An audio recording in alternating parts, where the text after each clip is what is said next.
built from the uploaded outline centered on Elias Boone, August Vale, The Hidden Ledger, and Noah's impending sale in Georgia, 1854. Hook. In May 1854, Elias Boone came to the Vale plantation to buy cotton. By nightfall, he had seen enough to understand that August Vale was not just trading human lives, he was building them for sale. May 1854. Coastal Georgia. The Vale plantation stood where respectable men liked to pretend evil could wear clean linen and say grace before supper. Elias Boone arrived there in a wagon dusted white from the road, carrying contracts, account papers, and the stale confidence of a man who had spent too many years profiting beside crimes he preferred not to name. He was 37 years old, a cotton trader with polished boots, careful speech, and a habit common among men who dealt with plantations for a living. He knew exactly how the system worked, but he called that knowledge practicality.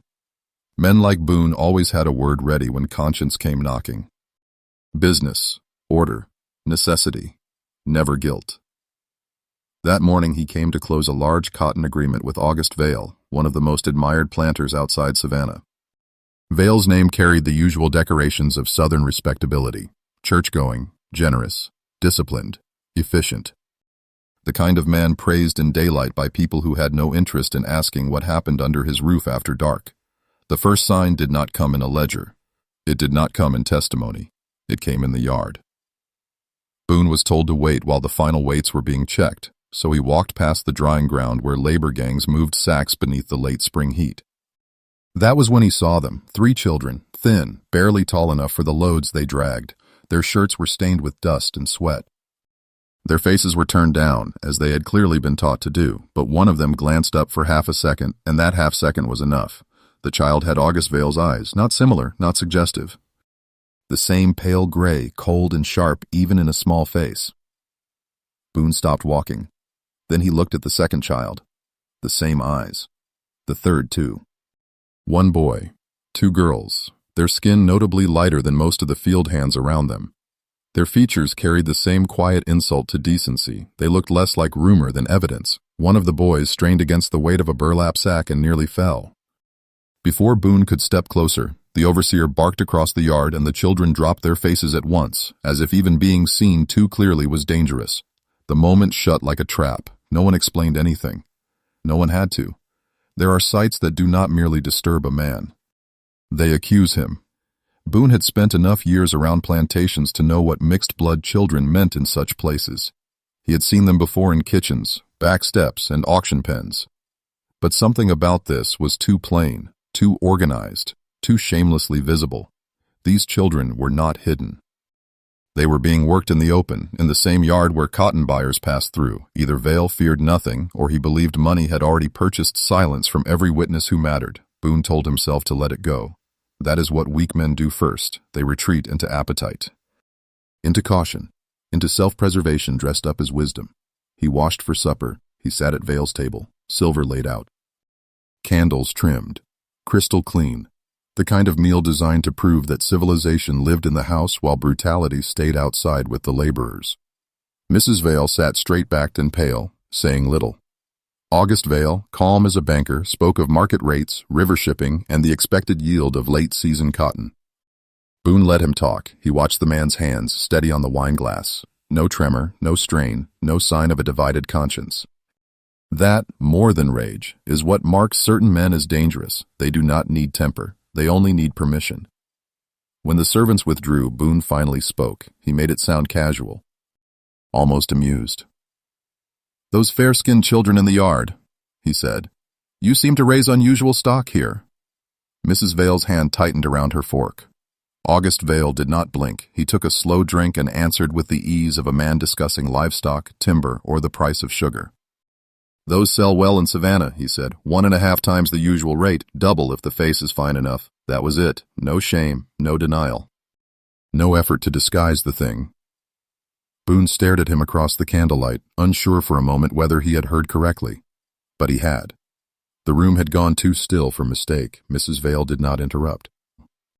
She did not challenge him. She lowered her eyes and let the sentence lie on the table between the plates like a knife everyone had agreed not to mention. That was the true obscenity of it. Not only the children, not only the prophet. The calm, the polished calm. August Vale was not speaking of accidents. He was speaking of market preference. There are crimes so large they survive because they are spoken of in clean language. Refined language. Business language. Once a man turns a child into a price category, the moral collapse is already complete. And once a room hears it and remains seated, the collapse is no longer his alone. Boone said nothing more for the rest of supper. He nodded where required. He let Vale discuss shipping routes and warehouse delays, yet the meal had changed shape. Every polished word now sounded rotten. The candles burned lower. Outside, somewhere beyond the walls, wagons creaked and chains dragged, and a night insect shrilled in the dark. Boone could not stop thinking of the boy in the yard with Vale's eyes. He had seen greed before. He had shaken hands with it. He had signed papers beside it. But this felt colder, designed, repeated, not lust, not chaos. A system. After supper he stepped out under the gallery and watched the plantation settle into night. Lamps moved in the quarters. The main house glowed behind him like a church built over a grave. He could hear laughter from the men at the stable, the distant clatter of harness, the quiet mechanical life of a place running exactly as intended. That was the worst truth. Nothing here was broken. This was the design. Boone should have gone to bed. He should have slept, risen, signed the contract, and left with his profit. That is what most men would have done. That is why evil grows so well in places like this. It does not require everyone to be monsters. It only requires most people to be tired, greedy, or afraid. But some sights linger behind the eyes. 3 children under the Georgia sun. 3 faces with the master's gaze. A dinner table remark that priced them more highly because of it. By the time the house fell quiet, Boone was no longer thinking about cotton. He was thinking about records. Men like August Vale never trusted memory alone. They counted, they classified, they wrote things down. Somewhere in that house, Boone now suspected, the truth had already been given columns, marks, and values. And if that was true, then the decent thing was no longer difficult to identify. It was only dangerous. If you're listening from anywhere in the world, comment your city and country below. I want to know where this story is being heard, and who still believes these crimes should be remembered by name. Elias Boone waited until the house went still. That was the first honest thing he had done on the Vale plantation, not because he had suddenly become a righteous man. Men like Boone did not transform in a single evening. They recoiled first. They calculated. They told themselves they were only confirming a suspicion. Conscience, in such men, rarely arrives clean. It arrives mixed with disgust, fear, and the late recognition that they have stood too near evil for too long. The night of May 14, 1854, settled heavy over coastal Georgia. The fields beyond the house had gone black under low cloud. The main hall lamps were extinguished one by one. A servant crossed the rear passage with a candle, then vanished. Somewhere outside, a mule stamped in the stable yard. Then even that sound faded. Boone remained in the guest room fully dressed, sitting on the edge of the bed, staring at the door. He could still hear August Vale's voice from supper. Those sell well in Savannah, 1.5 times the usual rate, double if the face is fine enough. That sentence had not been spoken in anger. It had not been spoken in drink. It had been spoken in the same tone used to discuss cotton weight, river freight, or the price of rope. That is what made it filthy, the calm, the polish. The habit. There are crimes that hide in darkness, and there are crimes that sit upright at the head of the table and call themselves efficiency. Shortly after midnight, Boone stepped into the corridor. No shoes. No lamp. He moved by moonlight and memory, following the hall toward the office August Vale had used that afternoon to review shipping figures. Boone had noticed the room before: walnut desk, locked side cabinet, shelves of account books, the false dignity of order. Men like Vale liked records. Records made cruelty feel legal. Records gave it handwriting, columns, totals. Once evil is entered into a ledger, weak men begin calling it administration. The office door was not locked. That disturbed Boone more than if it had been. He stepped inside and closed it gently behind him. The room smelled of ink, tobacco, and old paper. Moonlight pressed through the shutters in thin bars. He waited, listening for movement in the hall. Nothing. He went first to the desk. The visible books were what he expected. Cotton tallies, wagon loads, purchases of cloth, lamp oil, feed corn, clean pages, correct sums, the public face of a respectable plantation.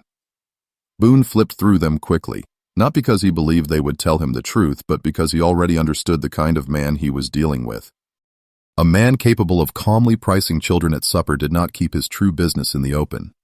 He found the keyhole in the right drawer, locked. He tried the lower cabinet, locked too. Then he noticed the back panel inside the knee hole, slightly misaligned. A carpenter's trick. Not elegant, practical. Boone slid his fingers under the lip and tugged. The narrow panel shifted forward with a soft scrape, revealing a hidden compartment no wider than a Bible. Inside lay a single black-covered ledger. No title, no initials, no plantation mark. He lifted it out carefully and placed it on the desk beneath the moonlight. For a long moment, he did not open it. Because somewhere between suspicion and proof, a man still has one last chance to remain blind. Once the page turns, blindness becomes choice. Then Boone opened the book. The first thing he noticed was what was missing. No full names, no family names, no legal descriptions of ownership in the usual style. Instead, there were entries coded like breeding notes, each written in August Vale's neat hand, and sometimes amended in a second. Sharper script Boone later understood belonged to the young bookkeeper, Thomas Reed. M23, light brown skin, soft hair, strong hips, fertile, 2 live births. Male child, gray eyes, age 8, hold 2 more years. Female child, pale skin, house use, retain for future pairing. Boone stopped reading and looked up at the dark room around him as if the walls themselves had shifted. Then he looked back down. Page after page, years of it. Different women reduced to symbols. Different children measured not by need, not by health, not even by labor value alone, but by appearance, temperament, projected price. Some entries tracked births across a decade. Others noted whether a child should be kept near the house or transferred to field work until the right market window. Some used phrases so dry they were almost beyond obscenity. Fine-featured male, literate, do not delay sale beyond adolescence. Girl, age 9, promising complexion, preserved condition. Mother reliable, responds after isolation. That last line made Boone's hand freeze on the page. This was not lust recorded after the fact. This was system, not chaos, not household sin, not rumor from the quarters. A program. A private commerce hidden inside the public one. He turned faster now, scanning dates. 1843, 1845, 1848, 1851, 1853. More than 10 years, the same patterns repeated. Women summoned, births noted, children classified, sale timing considered, the pale ones marked differently. Always differently. Boone had spent half his life around plantations and had seen every respectable lie the South liked to tell about itself. He had heard planters speak of duty, scripture, inheritance, civilization. He had watched ministers bless tables built on stolen labor. He had watched wives stare out windows and say nothing. But even Boone, who was guilty of his own long cowardice, understood that this ledger crossed into another order of corruption. August Vale was not merely using a wicked system. He was refining it. He was treating women as production stock and children as premium goods. And because he wrote it down, because he organized it, because he checked and revised and projected future value, the book exposed a truth men like Vale preferred to hide. The plantation was not only a place of forced labor. It was a machine of inheritance, extraction, and deliberate human manufacture for profit. Boone turned to a later section and found what looked like market notes for Savannah, spring 1854. Beside several coded entries were small marks indicating readiness for transfer. One line had been underlined twice. N-12 reads, rights, sound body, gray-eyed, high standard. Do not retain too long. Risk increases with age. Boone knew at once what that meant. The danger was resemblance. A child can be hidden when he is small. Less easily when he grows into the face of the man who fathered him. Boone pressed his thumb against the margin until the paper bent. Then the floorboard behind him creaked. He spun around. A young man stood in the doorway, white-faced, barely breathing. Thomas Reed, no older than 24, clerk's frame, ink stains on his sleeve, hair disordered from sleep.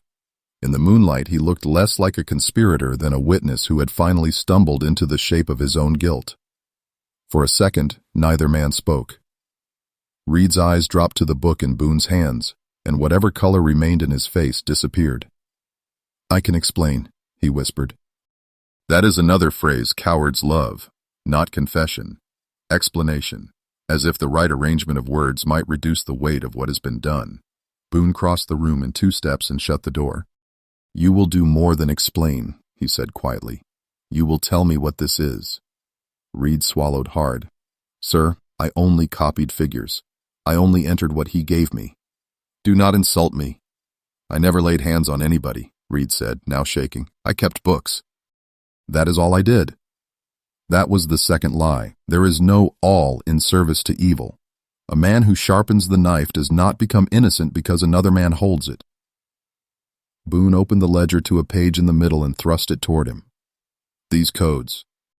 These children. These notes about retaining girls and timing boys for sale. Say it." Reed stared at the page. His lips moved, but no sound came at first. Finally, he said, "He tracks them from birth." "Who?" "The ones born on the place.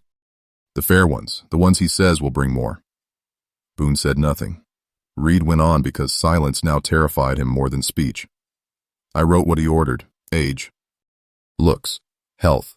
Which mothers birthed strong. Which children ought to stay near the house. Which ones should go down river.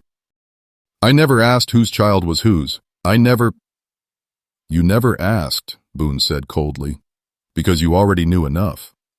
Reed's eyes filled, but Boone had no sympathy ready for tears that arrived years too late. "I thought it was bad," Reed murmured. "I did not know how far it went, not at first."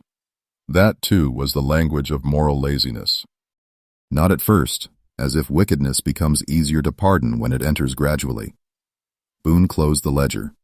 The sound of the cover meeting the desk was small. Final. He understood now that the Black Book was not simply evidence against August Vale. It was evidence against an entire structure of silence. The wife who looked away, the clerk who wrote, the buyers who did not ask, the churchman who dined, the neighbors who admired, the traders, men like Boone himself who had profited long enough to pretend they had not seen the shape of the crime. The book had done what records sometimes do despite their author's intentions. It had told the truth too clearly. And once that truth was seen in ink, the plantation could no longer be mistaken for a household, a business, or a Southern institution. It was what it had always been beneath the prayers and polished silver, a factory of stolen lives.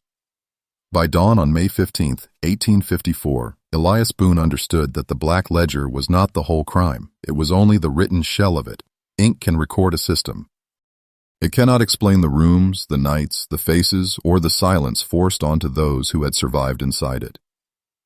For that, Boone needed someone who had watched the plantation year after year and lived long enough to understand its pattern. Thomas Reed, pale and shaking in the office hours earlier, had given him numbers and procedure.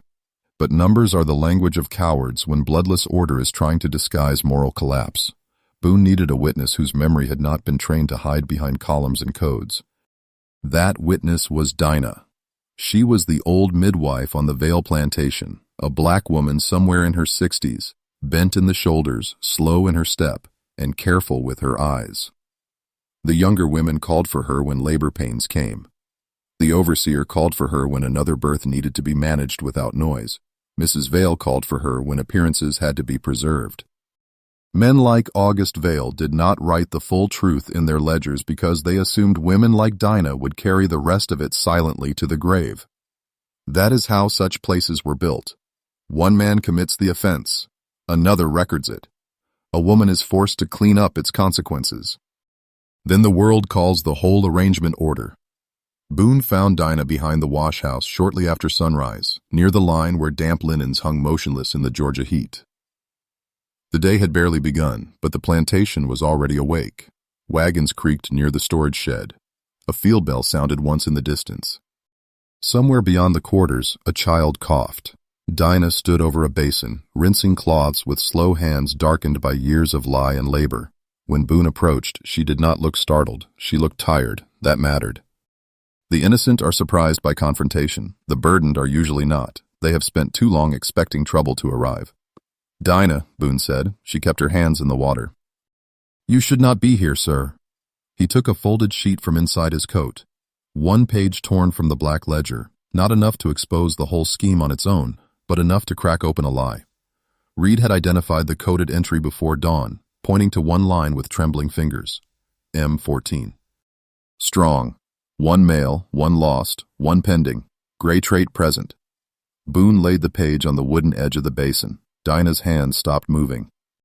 For several seconds she did not speak.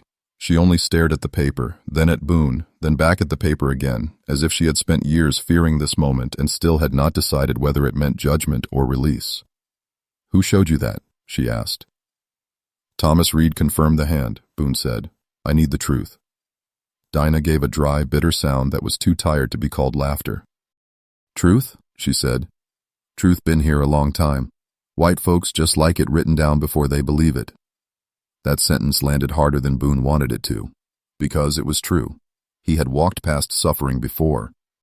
He had traded beside it, eaten around it, profited from the broad machinery of it. Only now, when he had seen the master's eyes repeated in the children and the ledger's logic laid bare, had he decided the plantation had crossed some final line. But the line had been there all along. Men like Boone simply preferred not to see where it began. Dinah wiped her hands on her apron. Her voice lowered. "You best leave that page where you found it." "I cannot." "You can," she said. "You just do not want to anymore." Boone looked toward the yard to make sure no one was close. "That entry, M14. Reed says it refers to Miriam." At the name, something changed in Dinah's face. Not surprise, pain. Miriam was one of the women Boone had noticed the day before in the far work row, head down, movements deliberate, body carrying the controlled stiffness of someone used to being watched. He knew now that she had a 12-year-old son named Noah, marked in the ledger for shipment to Savannah within days. But before Noah was a sail line, he had been a child born into someone's arms. Dinah would have been there. "Tell me what Vale has been doing," Boone said. Dinah turned away from him and looked out toward the big house. White columns. Green shutters. Front steps washed clean. Respectability built out of stolen labor and guarded by custom, church, and male courtesy. The South was full of such houses, too many still standing in memory as symbols of grace rather than records of what they sheltered. When Dinah finally spoke, her voice was flat, almost numb. "It started before your ledger," she said. "Or maybe the ledger started when he got tired of trusting memory. I do not know. I only know the pattern." She pointed toward the upper floor of the main house. Sometimes after supper, one of the girls would be called up. Not the same every week, not random neither. The ones he took interest in, the ones Mrs. Vale did not want near the front rooms too often because people notice things if a face is seen enough. Boone said nothing. Dinah continued. "In the morning they came back down quiet, too quiet. Some could not eat. Some could not look up for a day or two. And nobody asked questions because on a place like this, questions get remembered against you. That, too, was part of the machine. Silence was never passive. It was enforced by hunger, fear, dependency, and the certainty that the wrong sentence could cost a person their child, their body, or what little remained of their life. Boone unfolded the page and looked at the coded line again. "And the births?" Dinah closed her eyes for a moment before answering. "I delivered more than I can count. Some stillborn, some taken by fever, some strong enough to cry loud from the first breath. And after a time I learned what made him pleased. Not healthy babies, not safe mothers, certain babies." She looked at Boone directly now, the lighter ones, the ones with his eyes. "Those got watched different." A wagon rattled past somewhere near the road. Dinah did not lower her voice further.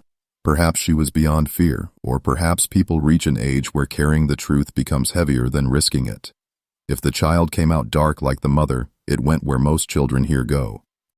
Quarters, work, hunger, heat, same as the rest. But if the child came out light, especially with them gray eyes, things changed. Sometimes the baby stayed with the mother a little while. Sometimes not. Sometimes a girl got moved closer to the house so she could be kept clean and seen by less people. Sometimes a boy stayed until his shoulders began to widen and his face started telling on the father. Boone felt the meaning before she said it. "They sold the boys younger," he said. Dinah nodded once. "Before manhood. Before resemblance turned from rumor into proof. And the girls?" A long pause. "Pretty girls stayed longer. No elaboration was needed." The sentence was filthy enough on its own. This is how corruption protects itself, by reducing horror to routine. A child kept longer, a boy moved sooner, a mother told nothing. A wife looking out from the window and saying nothing. A bookkeeper entering neat figures, an entire county praising the planter's discipline. Evil matures best where every participant learns to describe it in one step less than the truth. Boone asked, "Did Mrs. Vale know?" Dinah looked back toward the house again. She knew enough to keep her gloves clean. That was as close to mercy as the woman deserved. Then Dinah surprised him. She reached for the ledger page, touched the code beside Miriam's entry, and her composure broke. Not loudly, not theatrically. Her breath simply collapsed under the weight of memory. "Miriam begged me once," she said, "when she was carrying Noah. She said if the child came out looking like him, would I tell her what to do? I told her there was nothing to do. You hear me? Nothing. Because on this place a mother could not even protect the face her baby was born with." Boone stood still. Dinah's eyes were wet now, but her voice sharpened. "You men come and go, traders, clerks, buyers, pastors. They shake hands and praise the crop and act like they do not know what kind of house stands over there. Then one day they see a child that looks too much like the master and suddenly they call it shocking." Every word struck home because Boone had no honest defense against it. He had not created Vale's system, but he had belonged to the world that fed it. That was the more uncomfortable truth, and therefore the truer one. "Say it plain," Boone said at last. "I need it said plain." Dinah stared at him for a long moment, as if deciding whether he deserved even that much. Then she said the line that would follow him long after Georgia, long after the Black Ledger, long after any newspaper chose to print or soften the truth. "He did not just sell the enslaved," she said. "He made them." The wash yard seemed to go silent around them. That was the full indictment. Not a master who exploited what the law handed him. A man who expanded the crime with intention. A man who turned women into breeding entries, children into product tiers, and piety into cover. Boone folded the page slowly and put it back inside his coat. He had come to Dinah seeking confirmation. What he received was judgment, not only against August Vale, but against every polished man who had ever called this order natural because it benefited him. And before the morning was over, that judgment would become personal. Because Dinah was not the only one who knew what the ledger meant. Miriam knew it too. And her son had only 3 days left before the road to Savannah closed around him. By the afternoon of May 15th, 1854, the crime had a face. Not August Vale's face. Boone already knew that face. Composed, church-polished, civilized in the way only certain men can be when the law has spent years protecting their corruption. No, the face that mattered now was a boy's. Noah, 12 years old, literate, sound body, light skin, gray eyes. The ledger had reduced him to a sales note, a line item, a problem to be removed before resemblance became too obvious. That is how systems like this survive. First they strip away names, then they strip away childhood, finally they strip away time. A boy is no longer a son, he becomes a deadline. Boone found Miriam near the far edge of the lower yard, where broken carts, spare harness, and rain barrels sat under a leaning shed. She had clearly been waiting for him. Women in places like Vale's plantation learned to wait without appearing to wait. They stood near work. They kept their hands occupied. They watched without turning their heads too far. Survival on such ground required more than endurance. It required the discipline of concealment. Miriam looked to be in her early 30s, though hard labor had a way of stealing exact age from the face. Her dress was plain, sun-faded, stiff from repeated washing. Her shoulders were straight, but not from calm, from effort, from the daily labor of keeping herself from breaking where others could see. She did not greet Boone. She asked one question. "You saw his name in the book?" Boone held her gaze for a moment before answering. There was no use softening it. Men soften ugly truths mostly to spare themselves. "Yes." She closed her eyes once, briefly, as if the confirmation itself was an old wound being reopened with careful hands. Then she said, "How many days?" Boone did not ask how she knew there would be a number. On a plantation governed by record-keeping and silent observation, the enslaved often knew more than the masters imagined. They learned from movement, from changes in tone, from which wagon was repaired first, from which names were suddenly called twice in 1 week. Paper was not the only ledger in such places. Fear kept its own accounts. 3, Boone said. "He is marked for Savannah." Miriam did not cry. That is something sentimental storytellers often get wrong. They imagine mothers collapse in visible grief when the blow lands. But women who have spent years inside organized cruelty rarely waste energy on spectacle. They go colder first, more precise. When? She asked. Morning of the 18th, likely before first light. She looked past him toward the main house. White walls, dark shutters, the front steps where visitors removed dust from their shoes before entering what local society would still call a respectable home. A place where a child could be scheduled for sale between one meal and the next, and the county would still speak of refinement. Then it is true, she said. Boone reached into his coat and unfolded the page Reed had identified. He did not hand it to her at once. He read the line again in silence. N12. Reads, writes, sound body, gray-eyed, high standard. Do not retain too long. Risk increases with age. There it was. Not an accusation, not a confession. Something worse. A calculation. Boone had spent enough years in trade to recognize the cold efficiency of the phrasing. Men write like that when they are trying to make wickedness look practical. No mention of a mother. No mention of kin. No mention of the obvious fact hiding in plain sight. The risk was that Noah's face was beginning to tell the truth more clearly than the adults around him were willing to speak it.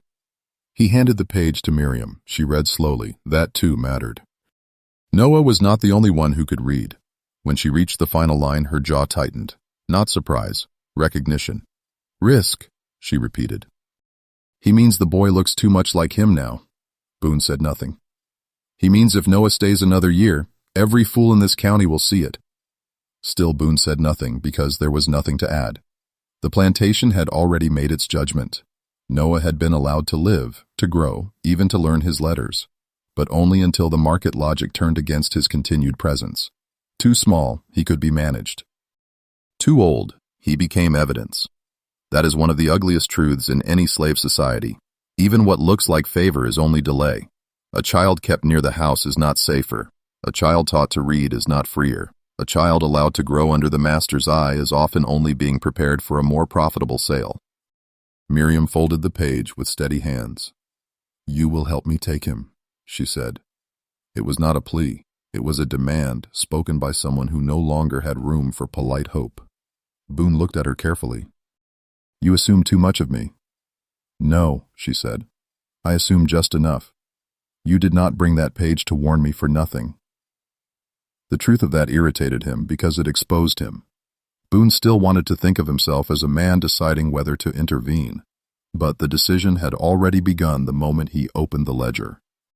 Every step since then had placed him farther from neutrality and closer to responsibility.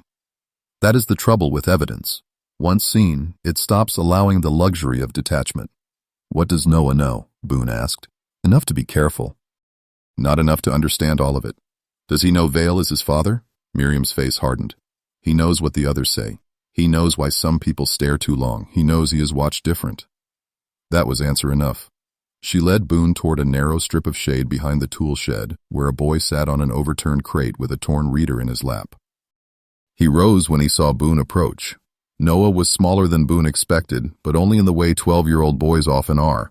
All length in the limbs, not yet settled into the body that will carry them into manhood. His shirt was patched. His hands were work-worn already, but his posture was alert, and his eyes, those unmistakable gray eyes, met Boone's directly for half a second before dropping in the plantation-trained habit of caution. It was not the color alone that unsettled Boone now. It was the structure of the face, the brow, the mouth, the same family resemblance that Vale's money, household order, and regional status had failed to erase. This was what the ledger meant by danger. Noah was living proof in a place built on denial. What are you reading? Boone asked. The boy hesitated, then held up the book. Psalms, sir. Of course it was scripture. Places like Vale's plantation loved scripture, loved quoting it, displaying it, using it as polish and cover. The same society that denied a child his own name would still place a Bible in his hands if it made the household feel more Christian. Can you write? Boone asked. Yes, sir. Who taught you? Noah glanced once at Miriam. Sometimes Mr. Reed left scraps. Sometimes I copied from signs. There it was again, fragments of humanity surviving inside a structure designed to consume it. A boy piecing literacy together from waste paper while the adults around him turned his body into a commercial timetable. Boone looked at Miriam. Has Vale spoken of the transfer? No. Men like him do not announce such things to mothers. She stepped closer, lowering her voice. But the wagon for market transport was checked this morning. New wheel pin. Fresh harness oil. Harlan has been told to ride armed. Harlan. The overseer. Everything was moving. Boone looked back at Noah. The boy stood still, but not calmly, his fingers pressed hard against the book's cover. He knew enough to understand that adults were speaking around him in the tense, restrained way that always meant danger. When is he usually counted with the yard group? Boone asked. Before dawn bell, Miriam said. Then again at loading. Boone nodded once, already tracing the structure of the process in his mind. Count, sort, load, escort. Every plantation functioned through routine. Routine was its strength. It could also become its weakness, if someone knew where to interrupt it. Miriam was watching him now with an intensity that left no room for evasive answers. You know what will happen in Savannah, she said. Boone did know, not in detail because markets preferred not to write down every humiliation they depended on, but he knew enough. Once the boy left the plantation, Miriam would likely never see him again, a new owner. A new name, new paper, the permanent severing of blood from memory. That was the whole economy in miniature. Tear the living bond apart, then invoice the damage. He wrote that Noah is high standard, Miriam said, her voice turning sharper. That is how he names my son, not as a child, not as flesh of my flesh, as a category. Boone had no answer that would not insult her, so he finally said the only honest thing available. Yes. The yard bell sounded in the distance, work lines shifted. A mule brayed near the lane. From the porch of the main house, someone called for a servant, normal plantation noise. That was always the final obscenity. Even in the shadow of something monstrous, daily life kept moving as if order itself were proof of innocence. Boone looked from Miriam to Noah and back again. 3 days. In places governed by cruelty, 3 days can mean the difference between memory and disappearance. And now the case was no longer abstract, no longer only about paper, codes, or moral disgust. It was about whether a 12-year-old boy would be erased on schedule because his face had become too truthful for the men who profited from lies. By the evening of May 15, 1854, Elias Boone had stopped asking whether the Vale plantation was corrupt. That question belonged to softer men. Men who still needed to preserve the comfort of uncertainty. Boone had the ledger. He had Dinah's testimony. He had seen Noah's face. What remained now was not discovery, but exposure. Not whether the crime existed, but how many respectable people had stood beside it and called their silence dignity. The next name on that list was Mrs. Caroline Vale. In counties like this, women of the planter class were often described as removed from the machinery around them, delicate, shielded. Ignorant of the harsher workings of estate life, that was one of the South's favorite lies. It dressed cowardice as innocence. It allowed polished households to pretend that brutality began at the field gate and ended before it reached the dining room. But the Vale house had been standing too many years, and too many children with the master's eyes had crossed its yard, for any serious person to believe Mrs. Vale knew nothing. Women notice faces. Women notice patterns. Women notice which girls are sent upstairs after supper and which children are quietly moved away before they grow old enough to resemble someone too clearly. Mrs. Vale had not missed it. She had survived by pretending that what she saw did not require speech. That is not innocence. That is partnership by silence. Boone asked for her shortly after dusk. A servant led him not to the formal parlor, but to the side sitting room, where the windows faced west over the backyard and the lower road. The room was arranged with the usual signs of cultivated respectability: polished rosewood, pale curtains, family miniatures, a pianoforte no one had touched that day. A silver lamp burned low on the table between them. Mrs. Vale stood when he entered, but did not offer her hand. She wore a dark blue dress, plain by planter standards but carefully made. Her hair was pinned precisely. Her face, even now, was composed. Not cold, controlled. That distinction mattered. Coldness can still be honest. Control is often theatrical. It exists to keep the truth from surfacing in the wrong company. Boone did not sit until she did. For a moment neither spoke. Outside, through the tall window, he could see the back lane fading into twilight. Somewhere beyond the kitchen wing, pans clattered. A horse stamped in the stable. The plantation was settling into its evening rhythm, that old southern deception in which routine masqueraded as order and order pretended to be virtue. Mrs. Vale broke the silence first. My husband says you are delaying the contract, she said. Boone watched her carefully. Your husband has more serious troubles than a delayed cotton contract. Her expression changed only slightly. That was enough. Not surprise. Recognition. You should be careful what you imply in this house, she said. You should be careful what you tolerate in it. That landed. He saw it in the tightening of her jaw. There are moments when truth enters a room and everyone present recognizes it at once. What follows is not confusion, it is calculation. Which lie will hold? Which denial is still available? How much can be admitted without collapsing the whole structure? Boone reached into his coat and laid the copied page from the black ledger on the table. Mrs. Vale looked down at it. Not quickly, not with shock. She read it as a person reads something she has already feared seeing in another form. N12, reads, writes, soundbody, gray-eyed, high standard. Do not retain too long. Risk increases with age. She stared at the final line for several seconds.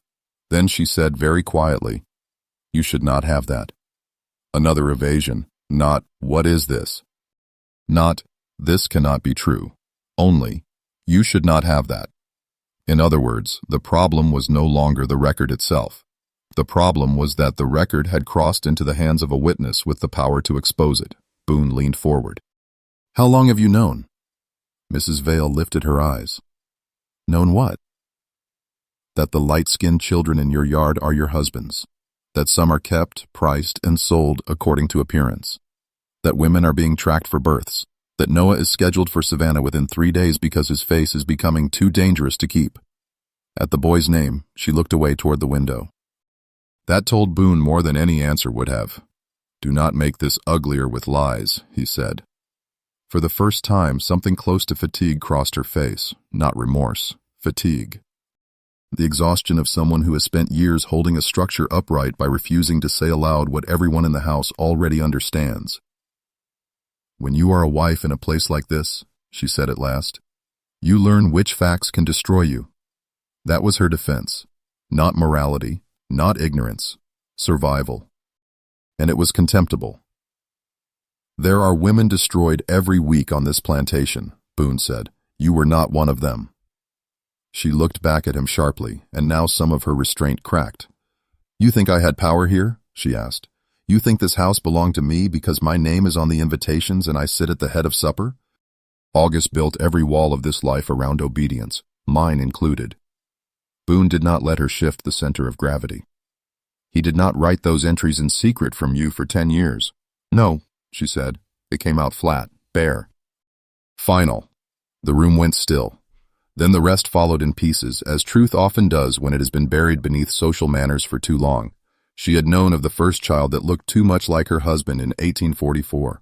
A girl, light-skinned, born to a house servant named Ruth. Mrs. Vale had seen the baby carried across the rear gallery and understood at once what August would never bother denying. She had confronted him once, only once. He told her what men like him always tell women whose comfort depends on property. That scandal would ruin them both, that discretion was duty, that the household must be protected from gossip, that certain arrangements were older than either of them. In plain language, be silent and keep your station. So she did. She watched other girls disappear upstairs after supper. She watched Dinah called to the quarters in the night. She watched children moved, renamed, transferred, evaluated. She watched pale boys vanish early and pale girls remain under closer supervision. She watched Noah grow year by year into a face she could not mistake. And she chose the oldest luxury of privilege, not intervention, but distance. She told herself she was helpless because helplessness felt cleaner than complicity. This is one of the most common frauds in any corrupt order. Those nearest the crime claim they lacked power because they did not wield the whip, sign the bill of sale, or write the ledger. But silence is not empty. Silence shelters. Silence extends time. Silence protects the offender by forcing the burden of exposure onto those already most damaged by the offense. Mrs. Vale had not created August's system. She had done something morally smaller and socially easier. She had preserved it. Boone stood and went to the window. Below, in the far yard, he could just make out 2 children carrying water between the kitchen and wash line. One of them paused, turned, and disappeared into shadow. A plantation always looked quieter from a high room. That was part of the deception. Distance flatters the conscience. "When Noah is taken," Boone said without turning, "will you watch from this window too?" He heard her inhale sharply.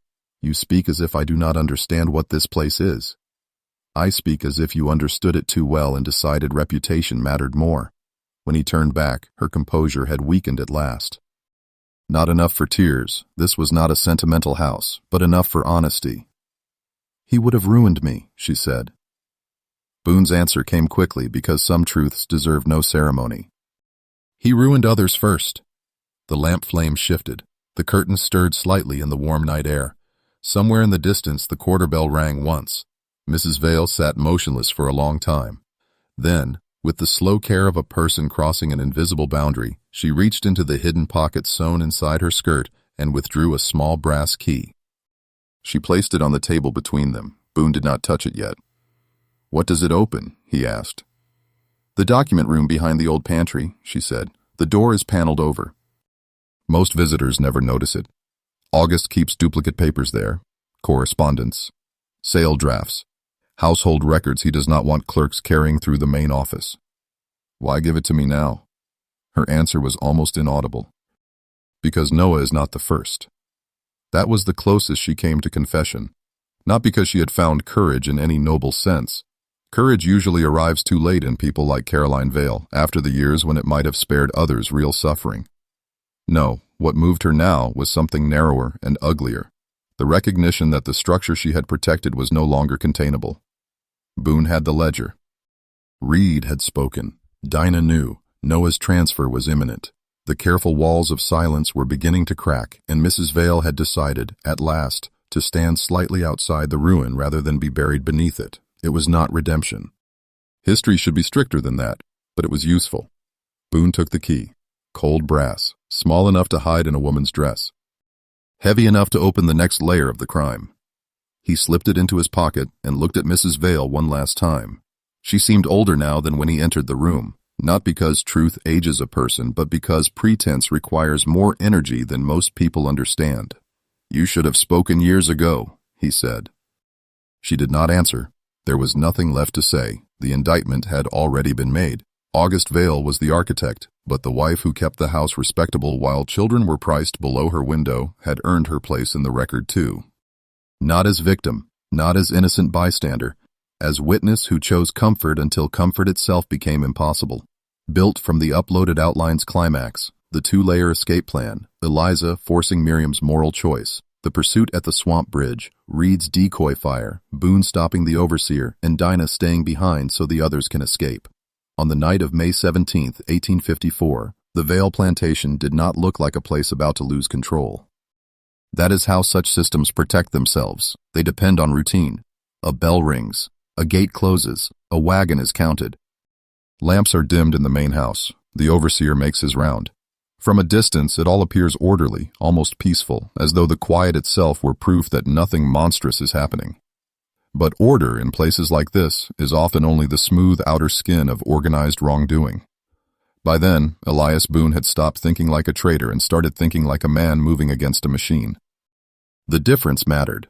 Traders calculate risk in money. Men who finally choose to expose corruption must calculate in time, weight, distance, and human weakness. They must account for fear. They must account for betrayal. They must account for one truth the plantation world understood better than most. Even the best plan begins to fail the moment it comes into contact with real people and real conscience. The plan they built in secret had two layers. The first was the evidence. Boone had already secured the true black ledger, the one that reduced women and children to coded entries and projected sale values. But the ledger alone was not enough. He needed supporting papers from the hidden document room Mrs. Vale had exposed, draft sale records, transport orders, duplicate notes, anything that could show this was not one man's private depravity, but a sustained commercial practice. So Thomas Reed, the frightened bookkeeper who had spent years writing what he claimed not to fully understand, was tasked with assembling a packet of copied sale papers and preparing a false set of records to leave behind. The second layer was Noah. The boy was scheduled for market transfer at first light on May 18th, loaded southward toward Savannah under routine escort, so Boone and Miriam planned to divert him before the yard count was finalized. Noah would not be placed in the human transport wagon at all. He would be hidden under rough bolts of cloth in a supply cart marked for warehouse delivery. Reed had altered the loading notation, a single line, a single box mark. That is how much of history turns, not on speeches, but on one scratched symbol in the hand of a guilty clerk who chooses, too late, to be useful. Dinah's role was the most dangerous because it looked the smallest. She would draw attention elsewhere in the quarter lane, delaying the recount long enough for the cloth wagon to clear the lower track. Old women are often underestimated in corrupt systems. Men like August Vale see them as faded tools of maintenance, part of the plantation's background noise. But background figures witness everything. Dinah had spent years carrying births, secrets, and grief. Tonight she would carry the final burden too. Just after midnight, Boone entered the hidden document room behind the old pantry using Mrs. Vale's brass key. Reed was already there, hands trembling, stacking folded copies into an oilskin wrap. The room smelled of paper dust, wax, and damp wood. Shelves held sale drafts, receipts, and household memoranda that no visitor was meant to see. Boone worked quickly, selecting only what mattered. Transport marks, repeated initials, altered categories, enough to show pattern rather than accident. A single crime can be excused by cowards as vice. A pattern destroys that excuse. When they emerged, the house was silent. Mrs. Vale did not appear again. Perhaps she was at her window. Perhaps she had finally chosen not to watch. Either way, history would not spare her because she looked away at the last minute. Outside, the air was wet and warm. The road beyond the yard had turned soft from marsh mist. Boone crossed toward the lower sheds where Miriam waited with Noah in darkness deep enough to swallow faces. The boy carried no bundle. That was deliberate. A child leaving with possessions draws the eye. A child leaving with nothing looks, for one more hour, like a child still trapped inside the system. Miriam knelt once, placed both hands on Noah's shoulders and spoke to him in a low, steady voice. Boone did not hear every word. He heard enough. Do not speak unless told. Do not move under the cloth. If the wagon stops, do not cry out. If anyone asks, you were never here. That was what slavery did, even to moments of rescue. It denied people the luxury of tenderness. A mother could not give a farewell speech to her son. She could only compress love into instructions for survival. Reed led Noah toward the cloth wagon. Its back was already packed with coarse fabric bales tied for warehouse storage. They lifted one edge, made a narrow space, and laid the boy inside. Noah did not resist. He looked once at Boone, then once at Miriam, then disappeared beneath the rough cloth and shadow. Reed covered him carefully, leaving just enough air. For a moment, it seemed possible. That is often the cruelest moment in such stories, the instant when escape looks almost reasonable. The gate seems near, the road seems open. Men begin to think fate can be outwitted by good timing. Then came Eliza. She emerged from behind the rain barrel near the shed, barefoot, breathless, no more than 10 or 11 years old. Boone recognized her at once as one of the pale children kept near the house lanes rather than the far field rows. Another face the system was already circling, another child the ledger would one day classify and place. She grabbed at Miriam's skirt with both hands. Please, she whispered, do not leave me. There are moments when moral language becomes useless because the choice is too naked. Noah was Miriam's son. Eliza was not. Taking the girl would add weight to the wagon, delay the road, multiply the risk, complicate every count and every excuse. Leaving her behind would preserve the plan, and yet everyone standing there understood the deeper truth at once. Eliza was not simply another child begging in the dark. She was the next entry, the next future line in the ledger. The next small face this plantation would sort, hold, and price according to the logic already exposed. Boone saw Miriam close her eyes, not for long, only long enough to understand the cost. Then she bent, seized Eliza by the hand, and pulled her forward. Reed cursed under his breath, not because he lacked pity, but because he understood numbers. Horse load, wheel drag, distance to the bridge, distance to the lower road turn. Men under pressure always return to arithmetic, but arithmetic is not the whole of judgment. Sometimes the only clean act available is the one that makes success less likely. They made a second space under the cloth. Smaller, tighter. Eliza squeezed beside Noah, rigid with fear. Miriam kissed the girl's hair once, fast, like someone stealing a moment from time itself. Then the wagon moved. Dinah took her place near the quarter lane and began the distraction exactly as planned. A spilled basket, raised voices, a call for help, another voice answering from farther off. Enough confusion to bend the normal count without breaking it.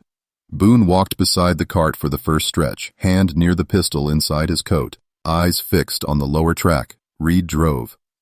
Miriam followed on foot, keeping to the ditch side until the lane opened wider near the old timber road. The horse felt the extra weight almost immediately. Not enough to stop, enough to tell. The wheels dragged slightly in the damp ruts. Once the cart tilted and settled hard, Reed glanced back, jaw tight, and flicked the reins again. Ahead lay the wooden bridge over the swamp cut, the narrow crossing before the reeds thickened and the track split north. They might still have made it. Then a shout rose behind them from the yard. Not confusion now, recognition. A lantern swung high near the gate. Another answered from the stable side. Someone had reached the human transport wagon and found Noah missing. A recount had become alarm. Alarm had become pursuit. Hoofbeats followed. The plantation's mask had slipped. This is how authority behaves when its property begins to move without permission. All pretense of order drops away, and what remains is panic dressed as law. The overseer, Harlan Pike, led the chase with 2 mounted men behind him and another wagon cutting in from the lane. Boone heard Pike's voice carrying over the dark, hard, and furious, the voice of a man less offended by wrongdoing than by interruption. Reed looked over his shoulder once and understood they would never outrun the horses. At the bridge, he made his decision. The decoy wagon containing the false papers had been left half hidden near the timber stack precisely for this possibility. Reed jumped down, dragged the bundle of worthless copied records into it, splashed lamp oil across the boards, and struck flame with shaking hands. Fire took fast. Dry wood, oil, night wind. Within seconds, the false records cart was a bright, ugly blaze at the edge of the bridge, throwing sparks up into the black marsh air. The pursuers shouted at once. For a moment it worked exactly as intended. They thought the evidence was there. They thought Boone had panicked and was destroying the proof.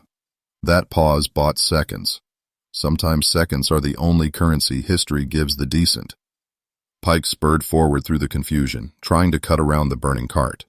Boone stepped into the side of the road, drew his pistol, and fired once. Not wildly, not dramatically, once. Pike fell from the saddle into the mud before the horse had fully stopped. The other men reined back in shock as sparks blew across the bridge rails.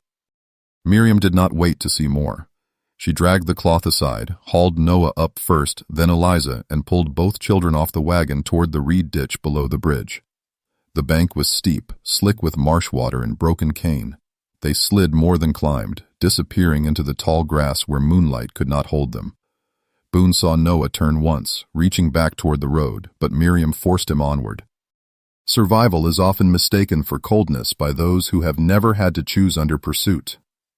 Then Boone heard Dinah, not screaming, calling out, deliberately. She had come down the lane slower than the others because she could no longer run fast enough to matter. Now in the firelight she stepped into view behind the burning cart and began shouting that it was her doing, her theft, her false road, her sin. She made herself the answer. She made herself the old body the pursuers could seize while the others vanished into mud and reeds. That was the final service forced from her by a world that had already taken too much. No one there misunderstood what she was doing. Dinah was not confused. She was purchasing time with the only thing she still fully controlled, her own capture. And in the dark beyond the bridge, while men shouted around fire and smoke and an old woman surrendered herself to the machinery she had witnessed for years, Miriam pushed Noah and Eliza deeper into the swamp grass, away from the plantation road and toward the narrow chance of a northern ship.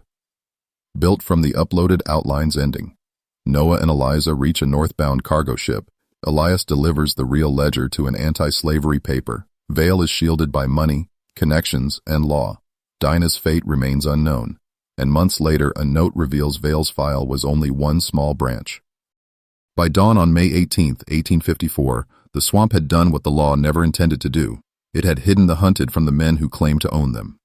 Miriam moved first through the reeds, half dragging, half carrying the children where the mud thinned into narrow grass channels leading toward the river road. Noah stumbled twice but did not complain. Eliza was shaking so hard she could barely stay upright. Behind them, back at the wooden bridge, the fire had burned bright enough to deceive frightened men for a few crucial minutes. That was all. Not victory. Minutes. History is often cruel enough to make survival depend on the smallest units of time. Boone caught up near the old ferry cut just as the eastern sky began to pale. Reed was with him, breathless, streaked with soot, no longer looking like a clerk at all. He looked like what he had become in a single night, a man too compromised to call himself innocent and too involved now to retreat into bookkeeping. No one spoke of Dinah at first. That silence mattered. Some names are too heavy to touch immediately. Everyone understood what she had done at the bridge. She had stepped into the firelight and offered herself as the answer, because age had left her one final power. She could still choose where to place the burden of pursuit. The others had escaped because she had stayed behind. There was no cleaner way to say it, and no softer version that would not insult the truth. The cargo wharf north of Savannah was still half asleep when they reached it. Not a grand port, not a heroic place, just planks slick with morning damp, hemp rope, stacked barrels, gull noise, and the tired labor of commerce beginning its day. That was fitting. Systems of cruelty are usually challenged not in glorious halls, but in muddy yards, side roads, and loading docks where paperwork and bodies pass each other in silence. Boone had one advantage left. He knew freight men, cotton traders, warehouse clerks, captains of rivercraft, all the small operators who moved goods without asking too many questions about where those goods began or ended. For years that network had fed his profit. This morning he used it for something cleaner. The vessel was a northbound cargo schooner called the Mercy Ann, due to carry rice, cloth, and machine parts toward Philadelphia by way of coastal transfer. Its captain, Jonas Whitcomb, was not an abolitionist saint. Men like that were rare, and this story has no need for false purity. He was practical, cautious, and willing to look the other way if paid enough, and if the risk could be named clearly. Boone gave him both, money in hand and a warning that the children were worth less to him than the paper hidden beneath his coat. That was a dark bargain, but an honest one. Not everyone who helps the hunted does so from clean motive. Sometimes the world is altered by men with stained hands making one decent choice too late. Whitcomb looked at Noah, then at Eliza, then at Miriam. He understood at once what kind of cargo this was. "They go below until we clear the mouth," he said. "After that, they're just more hands aboard if anyone asks." Miriam kept one hand on Noah's shoulder and the other on Eliza's arm, as if releasing either child even for a moment might return them to the plantation road. Boone saw in her face what the law never counted, the physical exhaustion of someone who has outrun a system but not yet believed escape is real. Noah boarded first. He did not hesitate. That detail deserves to be remembered. He was 12 years old, marked in a ledger as premium stock, scheduled for sale because his face resembled the man who had fathered him. Yet when the ramp shifted beneath his feet, he climbed it with more steadiness than most grown men carry into ordinary life. Children born inside cruelty often learn composure long before they should. Eliza paused once and looked back at the shore. Perhaps she was searching for Dinah. Perhaps she was only afraid. Perhaps she was trying to understand why survival required leaving one person behind to save another. There are no simple moral lessons inside such moments. Only the hard arithmetic forced on the powerless by those who build the trap. Miriam turned to Boone before boarding. "Is she dead?" she asked. He did not answer quickly because false comfort is one more form of disrespect. "I do not know," he said. That was the truth. And it was not enough. Miriam closed her eyes, then opened them again and led Eliza up the plank. No speech, no tears, no grand farewell. Places like Vale's plantation had long ago taught her that survival leaves little room for ceremony. By noon, the Mercy Ann was moving north with the tide. Boone remained on the dock until the ship had shrunk into distance, then turned inland with the real black ledger wrapped in oilskin under his arm. Reed went with him, not out of courage exactly. More because return had become impossible. Once a man helps expose a structure like Vale's, he does not walk back into its accounting room and resume sharpening pencils. There is no neutral ground after witness. 3 days later, in Charleston, Boone delivered the ledger and duplicate sale papers to the office of an anti-slavery newspaper run by editor Samuel Keene.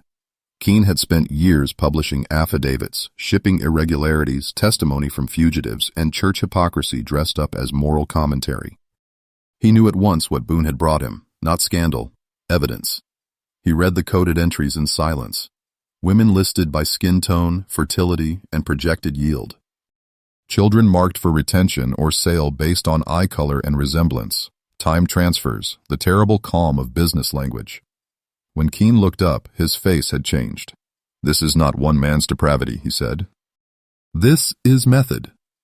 Exactly. That was always the larger accusation. August Vale would have preferred to be remembered as an exception, a hidden monster, a singular beast. Societies built on injustice survive by isolating each exposed offender and pretending the rot ends there. One bad planter, one cruel overseer, one corrupted household, never the system. Never the market. Never the legal architecture that trained men to see women as reproductive assets and children as inventory. Keene printed the story in June 1854. Not every line. He kept certain names buried to protect the living. But enough. More than enough.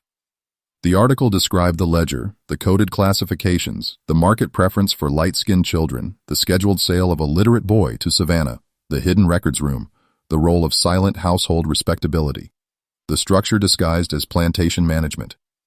The response was immediate and ugly. Abolitionist circles seized on it as proof of what they had long argued, that slavery did not merely exploit existing life, it reorganized human generation itself for profit. Southern papers answered with the usual repertoire of dishonor, fabrication, northern agitation, forged accounts, personal slander. Attacks on witnesses, attacks on motive, attacks on character. Men defending corruption rarely begin by disproving the evidence. They begin by staining whoever brought it forward.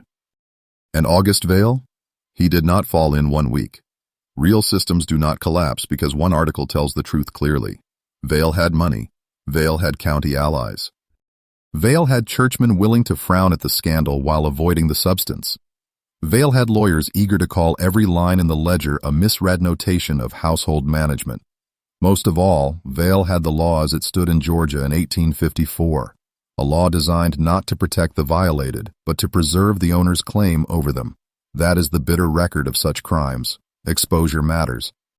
It does not guarantee justice. Vale's plantation was investigated in whispers rather than thunder. Some contracts pulled away from him. Some buyers kept distance. His name began to circulate with a particular kind of disgust that respectable society fears more than indictment. Not moral rejection, but contamination of reputation. He was no longer merely admired. He was spoken of, quietly, cautiously, in side rooms. At the edges of dinner tables, not erased, not imprisoned, but marked. Sometimes history offers only that much at first. Miriam survived. Noah survived. Eliza survived. They disappeared into northern anonymity, which is often the closest thing the hunted ever get to peace. Boone received one message through Keene months later, unsigned but credible. The children had reached inland safely and were no longer near the coast. Miriam had found work under a new name. Noah was reading openly now. Eliza was sleeping through full nights again, at least sometimes. But one absence remained. Dinah never returned. No formal notice, no grave, no church record worth trusting. Only the old pattern.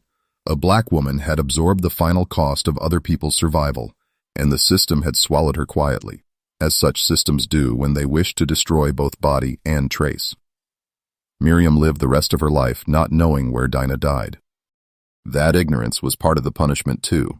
Then, in October 1854, long after the article had spread and the first noise had dimmed, Boone received a folded scrap of paper at a boarding house in Baltimore. No signature, no seal, only one line, written in a hand he did not recognize. Vale's file was only one small branch. Nothing more. Boone read it twice. That was the final wound, and the final exposure. What he had uncovered in Georgia was not an isolated chamber of private evil. It was a node, a branch, one visible root in a larger underground structure connecting plantations, preferences, transactions, and silence. Different names, same method. Different counties, same market logic. Different households hiding behind curtains, church pews, and account books. So remember the case correctly. Not as the story of one wicked planter brought low by one brave trader. That version is too clean, and cleanliness is the favorite lie of history. Remember it as proof that a whole order of society could look at children, measure resemblance, assign price, and still call itself civilized. Subscribe if you believe buried crimes should be remembered with names, dates, and witnesses, and comment with your location below. Then tell me your theory. Was August Vale a lone predator, or was he only one visible face in a wider trade that polite society spent years protecting?